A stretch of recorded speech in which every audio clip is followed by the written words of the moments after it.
যুদ্ধবিরতি ভেঙে বিমান হামলা করল পাকিস্তান, পাল্টা জবাব আফগানিস্তানের।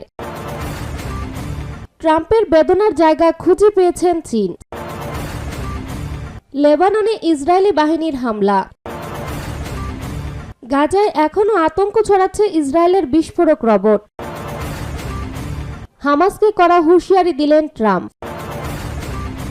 ফের যুদ্ধবিরতি ভেঙে বিমান হামলা করল পাকিস্তান, পাল্টা জবাব আফগানিস্তানের। সাম্প্রতিক সংঘাত থামাতে যুদ্ধবিরতি চুক্তিতে পৌঁছানোর কয়েক ঘন্টা পরই আফগানিস্তানের নতুন করে বিমান হামলা চালিয়েছে পাকিস্তান। শুক্রবার 17 অক্টোবর রাতের দিকে পাকতিকা প্রদেশের একাধিক এলাকায় এই হামলায় অন্তত 6 জন নিহত ও 7 জন আহত হয়েছেন বলে জানিয়েছে আফগান সংবাদ মাধ্যম খামা প্রেস। প্রতিবেদনে বলা হয়, পাকিস্তানি বাহিনীর এই হামলার পর আফগান সেনারা পাল্টা হামলা শুরু করেছে। ধারণা করা হচ্ছে সীমান্তবর্তী অঞ্চলে দুই দেশের সেনাদের মধ্যে আবারও সংঘর্ষ শুরু হয়েছে। আফগান তালেবান সরকারের জাতীয় রেডিও ও টেলিভিশন জানিয়েছে, পাকতিকার উরুগুন ও বারমাল জেলায় হামলায় নারী ও শিশু সহ কয়েকজন বেসামরিক নাগরিক নিহত হয়েছেন। স্থানীয়রা জানান, রাতের দিকে পাকিস্তানি ড্রোন আবাসিক এলাকায় বোমা নিক্ষেপ করে। এর আগে আফগান সরকারের মুখপাত্র জাবিহুল্লাহ মুজাহিদ অনির্দিষ্টকালের যুদ্ধবিরতি ঘোষণা দিয়েছিলেন। তবে বিশ্লেষকদের মতে আফগানিস্তান ও পাকিস্তানের মধ্যে বিশ্বাসের অভাব এবং সীমান্ত ইস্যুতে উত্তেজনায় নতুন করে সংঘাতের সূত্রপাত ঘটিয়েছে।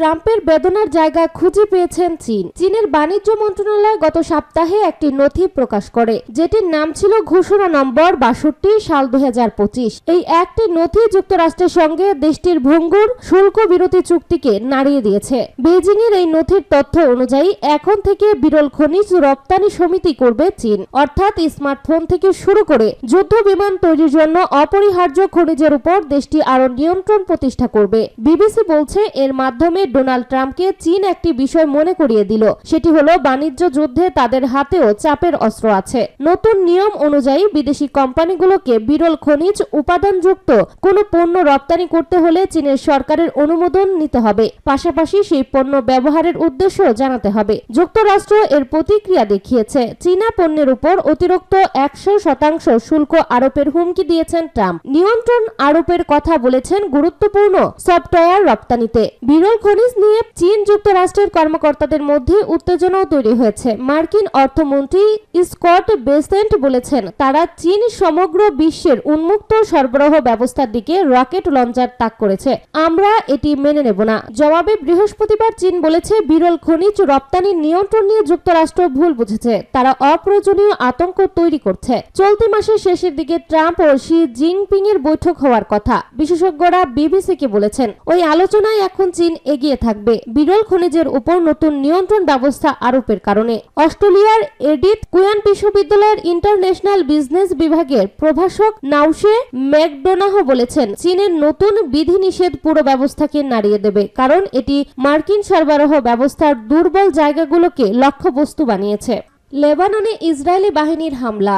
লেবাননের দক্ষিণ অঞ্চলে হামলা চালিয়ে একজনকে হত্যা করেছে এবং 7 জনকে আহত করেছে ইসরায়েলি বাহিনী। লেবাননের স্বাস্থ্য মন্ত্রণালয় এই তথ্য জানিয়েছেন। ইসরায়েলি বাহিনী দাবি করেছে, তারা হিজবুল্লাহ এবং তার মিত্রদের লক্ষ্য করে হামলা চালিয়েছে। তবে লেবাননের প্রেসিডেন্ট জোসেফ আউন বলেছেন, ইসরায়েল বেসামরিক স্থাপনা লক্ষ্য করে হামলা চালিয়েছে, যা যুদ্ধবিরতি লঙ্ঘন। এছাড়া লেবাননে শিমপিস্তার শহরে একজন নিহত এবং সাইদা ও নাবাতিহ জেলার কিছু অঞ্চলে 6 জন আহত হয়েছে। ইসরায়েলি সেনাবাহিনী জানিয়েছে, তারা মাঝরাত সিনাই এলাকায় হিজবুল্লাহ সন্ত্রাসী অবকাঠামোতে হামলা করেছে। গাজায় এখনো আতঙ্ক ছড়াচ্ছে ইসরায়েলের বিস্ফোরক রবট। ইসরায়েল ও হামাসের মধ্যে যুদ্ধবিরতির পর গাজা শহরে হাজার হাজার মানুষ তাদের ঘরে ফিরেছে। তারা ক্ষয়ক্ষতির মূল্যায়ন করছেন, যা কিছু বাঁচানো যায় তা উদ্ধার করার চেষ্টা করছেন এবং ধীরে ধীরে পুনর্বাসনের কাজ শুরু করছেন। জাবালিয়া, শেখ রাদওয়ান, আবু ইস্কান্দার সহ বিভিন্ন এলাকায় যারা ফিরে গিয়েছেন তারা দেখছেন ধ্বংসস্তূপের নিচে এখনো পড়ে আছে ইসরায়েলের বিস্ফোরক রবট, যেগুলো অনেকগুলো এখনো ফাটেনি। নীরব ও মারাত্মক বিপজ্জনক অবস্থায় রয়ে গেছে। 2024 সালের মে মাসে ইসরায়েল প্রথমবারের মতো জাবালিয়া শরণার্থী ক্যাম্পে এসব রবট ব্যবহার করে। এরপর থেকে এগুলো উত্তর গাজার এক ভয়ঙ্কর আতঙ্কে পরিণত হয়েছে। ইউরোমেড হিউম্যান রাইটস মনিটর জানায়, যুদ্ধবিরতির আগ পর্যন্ত ইসরায়েল এসব রবট ব্যবহারের অভূতপূর্ব গতি অর্জন করেছিল। প্রতিদিন প্রায় 300টি আবাসিক ভবন ধ্বংস করা হয়েছিল গাজা সিটি ও জাবালিয়ায়। ওই রবটগুলো মূলত সাজোয়া যান, যেগুলো ভেতরে ভেতরে বিস্ফোরক ভর্তি করা হয়। এরপর সেগুলোকে সাজোয়া বুলডোজার দিয়ে টেনে নিষিদ্ধ এলাকায় নিয়ে গিয়ে দুর্নিয়ন্ত্রণের বিস্ফোরণ ঘটানো হয়, যা চারপাশে সবকিছু গুড়িয়ে দেয়। গাজা সিটি সিভিল ডিফেন্সের মুখপাত্র মাহমুদ বাসাল জানান, এইসব রবটের ধ্বংস পরিধি প্রায় 500 মিটার পর্যন্ত বিস্তৃত ছিল এবং অবকাঠামোগত ক্ষয়ক্ষতি ছিল বিস্ময়কর মাত্রায়। জাবালিয়ার 22 বছর বয়সী শরীফ সাদি বলেন, বিস্ফোরক রবট যখন ঢুকে কয়েক সেকেন্ডের মধ্যে পুরো ব্লকটা ধ্বংস হয়ে যায়, শুধু ধ্বংসস্তূপ আর ধোঁয়া থাকে। সাদি স্মরণ করে বলেন, এক সকালে রাস্তায় থাকা অবস্থায় দেখেন একটি D-10 বুলডোজার একটি রবট টেনে তাদের ব্লকের দিকে নিচ্ছে। তিনি বলেন, আমি দৌড় দিতে শুরু করি। 100 মিটার দূরে যেতে না যেতেই বিশাল এক বিস্ফোরণে আমি ধ্বংসস্তূপের নিচে চাপা পড়ি। যারা কাছাকাছি ছিলেন তাদের আর কোনো চিহ্নই ছিল না। ইউরোমেড মনিটর তাদের প্রতিবেদনে বলেছে, এইসব রবটের নির্বিচার ধ্বংসযোগ্য নিষিদ্ধ অস্ত্রের শ্রেণীতে পড়ে এবং জনবসতিপূর্ণ এলাকায় এর ব্যবহার যুদ্ধ অপরাধ ও মানবতা বিরোধী অপরাধ হিসেবে গণ্য হয়। তবে ইসরায়েলি সেনাবাহিনী এখনো এইসব অস্ত্র ব্যবহারের কথা প্রকাশ্যে স্বীকার করেনি। ফিলিস্তিনি মেডিকেল রিলিফ সোসাইটির পরিচালক ডক্টর মোহাম্মদ আবু আফার জানান, বিস্ফোরণের পর এইসব রবট থেকে বিষাক্ত গ্যাস ও ভারী ধাতব ধোঁয়া নির্গত হয়, যা তীব্র শ্বাসকষ্ট ও বিষক্রিয়ার কারণ হয়েছে। তিনি বলেন, মানুষের বারবার শ্বাসরোধ, বুকে ব্যথা ও স্নায়বিক দুর্বলতার লক্ষণ দেখা যাচ্ছে।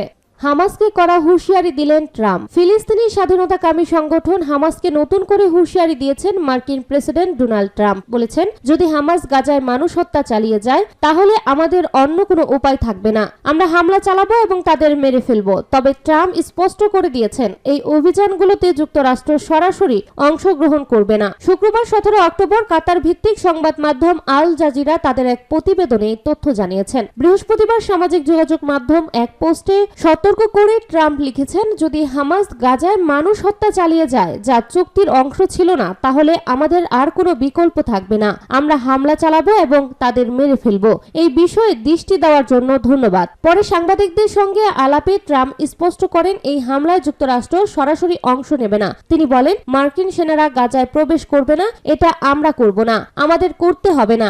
আশপাশেই এমন কিছু লোক আছে যারা আমাদের তত্ত্বাবধানে সহজেই কাজটা সম্পূর্ণ করবে। এই বক্তব্যে ট্রাম্প সরাসরি নাম উল্লেখ না করলেও তার ইঙ্গিত স্পষ্টতই ইসরায়েলের দিকেই। হামাসের বিরুদ্ধে ট্রাম্পের এই হুমকি ইঙ্গিত করছে তার অবস্থানের নাটকীয় পরিবর্তনকে। এর আগে তিনি হামাসের গাজায় গ্যাং দমনের পদক্ষেপকে সমর্থন জানিয়েছিলেন। মঙ্গলবার সাংবাদিকদের তিনি বলেছিলেন, ওরা কয়েকটা গ্যাংকে সরিয়ে দিয়েছে, খুব খারাপ ভয়ঙ্কর গ্যাং। তারা কয়েকজন গ্যাং সদস্যকে হত্যা করেছে এবং সত্যি বলতে এতে আমি খুব একটা বিচলিত হইনি, এটা সঠিকই আছে। গাজায় সম্প্রতি হামাস ও সশস্ত্র গোষ্ঠীর সদস্যদের মধ্যে সংঘর্ষে বেশ কিছু প্রাণহানি ঘটেছে। এসব গ্যাংয়ের বিরুদ্ধে অভিযোগ তারা মানবিক সহায়তা লুটপাট করছে এবং ইসরায়েলের হয়ে কাজ করছে। গত রোববার ওই সংঘর্ষের পর গাজায় স্বরাষ্ট্র মন্ত্রণালয় ঘোষণা দেয়, যারা রক্তপাতের সঙ্গে জড়িত ছিল না সেই গ্যাং সদস্যদের জন্য সাধারণ ক্ষমা ঘোষণা করা হবে। এর আগে জুন মাসে ইসরায়েলি কর্মকর্তা স্বীকার করেছিলেন যে হামাসকে অস্থিতিশীল করার উদ্দেশ্যে তারা গাজার কিছু গ্যাংকে অস্ত্র দিয়েছে। তাদের মধ্যে কিছু গোষ্ঠীর ISIL এর সঙ্গে সম্পর্ক রয়েছে। রোববার ইসরায়েল সংযুক্ত এবং গ্যাংয়ের বন্দুকধারীরা বিশিষ্ট ফিলিস্তিনি সাংবাদিক সালেহ আল জাফরাউকে হত্যা করে বলে স্থানীয় সূত্রে জানা গেছে। এই সপ্তাহের শুরুতে ফিলিস্তিনি কর্তৃপক্ষের প্রেসিডেন্ট মাহমুদ আব্বাস হামাসের সমালোচনা করে অভিযোগ তোলেন যে হামাস ইসরায়েলি সহযোগিতার সন্দেহে কিছু ব্যক্তিকে হত্যা করেছে। তিনি একে নৃশংস অপরাধ বলে উল্লেখ করেন।